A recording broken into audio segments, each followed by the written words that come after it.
Desde una lectura más profunda del relato de Génesis y, en general de las Escrituras, se puede comprobar cómo el árbol del conocimiento del bien y del mal no representa una fruta física, como una manzana, sino una enseñanza espiritual, la primera falsa doctrina, que se podría decir, predicada por Satanás. No se trató de una simple fruta ni de una desobediencia dietética, sino de una decisión espiritual y moral. El hombre eligió recibir y creer una instrucción contraria a la palabra de Dios. Fue, por tanto, el fruto de una doctrina corrupta, no el de un árbol literal.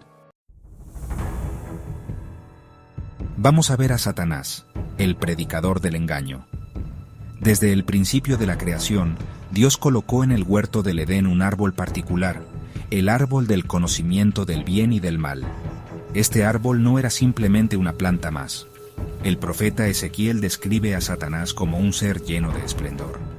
En Ezequiel capítulo 28, versículo 13, se nos dice: En Edén, en el huerto de Dios estuviste. De toda piedra preciosa era tu vestidura. Tú, querubín grande protector. Satanás fue creado con gloria, adornado con piedras preciosas, y se paseaba libremente, incluso en el huerto de Dios. Pero su corazón se llenó de orgullo y rebelión, y su fruto fue el inicio de la separación entre Dios y la humanidad. Este pasaje demuestra que Satanás ya estaba presente en el huerto como un ser con autoridad, y su arma no fue un veneno físico, sino una palabra torcida, una predicación camuflada de sabiduría. Cuando la mujer escucha y responde a la serpiente, no hay mención de mordeduras ni coerción, solo diálogo. Ella fue instruida, enseñada por Satanás. Él le ofreció una interpretación diferente de la palabra de Dios. El pecado no fue comer un fruto físico, sino recibir una enseñanza opuesta a Dios y actuar en consecuencia. En Génesis capítulo 2, versículos 16 y 17, Dios le da esta orden a Adán: De todo árbol del huerto podrás comer, pero del árbol del conocimiento del bien y del mal no comerás, porque el día que de él comas, ciertamente morirás. En el capítulo 3, versículo 4 del Génesis, la serpiente le dice a la mujer: No moriréis, sino que sabe Dios que el día que comáis de él, serán abiertos vuestros ojos, y seréis como Dios, conociendo el bien y el mal. Es decir, seréis como Dios, al igual que aquel que se ha ensoberbecido. La Biblia, de hecho, utiliza muchas veces la metáfora del árbol para referirse a las personas y su fruto como el resultado de su vida espiritual. Por ejemplo, en el Salmo 1, versículo 3, dice: Será como árbol plantado junto a corrientes de aguas, que da su fruto en su tiempo. El hombre que medita en la palabra de Dios da fruto, pero no físico, sino moral y espiritual. Y en Mateo capítulo 7, versículos 17 y 18, leemos: Así, todo buen árbol da buenos frutos, pero el árbol malo da frutos malos. Aquí, Jesús nos explica que el carácter de una persona se conoce por sus frutos, es decir, por su conducta, su enseñanza y sus palabras. En el Evangelio de Lucas capítulo 13, versículos 6 al 9, la higuera estéril es símbolo de una vida que no produce el fruto espiritual que Dios busca.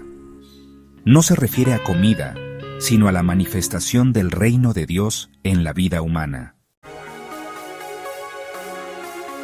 Cuando hablamos de la cosecha final, en Mateo capítulo 13, versículo 39, Jesús dice: La siega es el fin del mundo, y los segadores son los ángeles. Cada ser humano da fruto, fruto para vida o para muerte. El fruto representa el resultado de nuestras decisiones, experiencias, palabras y sabiduría. Lo que decimos y hacemos alimenta a quienes nos rodean. Como dijo Jesús en Mateo capítulo 15, versículo 11: No lo que entra en la boca contamina al hombre, mas lo que sale de la boca, esto contamina al hombre. Por eso, nuestras palabras, y por extensión, nuestro fruto, pueden edificar o destruir. Este principio refuerza la idea de que el fruto del Edén no fue un alimento natural, sino un acto espiritual. Lo que salió de la boca de Satanás fue lo que contaminó a Eva, y luego a Adán. Fue una doctrina venenosa. Satanás ofreció fruto de muerte. Su enseñanza no produjo vida, sino separación. Jesús, en cambio, es el árbol verdadero del cual mana vida eterna.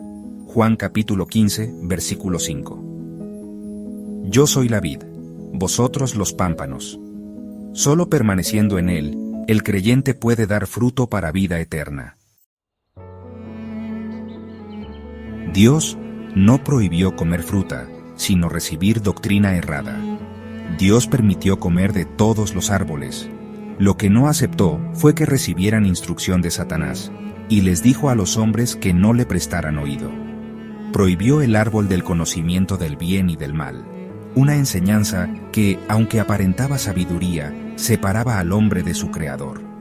Adán y Eva no desobedecieron por hambre física, sino por hambre de poder, por aceptar una voz diferente a la del Padre. Conclusión. El árbol de la vida volverá a ser puesto en el centro. A diferencia de lo que ocurre en Génesis, donde Dios retira el árbol de la vida representando la separación del hombre de su presencia, Apocalipsis cierra el círculo que comenzó en el Edén. Apocalipsis capítulo 22, versículos 1 y 2 dicen: Después me mostró un río limpio de agua de vida, resplandeciente como cristal, que salía del trono de Dios y del Cordero. En medio de la calle de la ciudad, y a uno y otro lado del río, estaba el árbol de la vida, que produce 12 frutos, dando cada mes su fruto. Y las hojas del árbol eran para la sanidad de las naciones. Este árbol no es literal, sino la presencia de Dios mismo en medio del pueblo, una restauración plena. En Apocalipsis, el árbol de la vida es Dios bajando al centro, y los que vencen comerán de él. Ya no habrá confusión ni enseñanza corrupta. La única fuente será el mismo Padre. Así, comprendemos que el verdadero fruto no fue una manzana, ni el árbol una planta física. Fue una enseñanza, una elección de a quién oír y a quién obedecer. El Edén no fue simplemente un jardín, fue el primer altar, el primer púlpito, el primer campo de batalla de la verdad.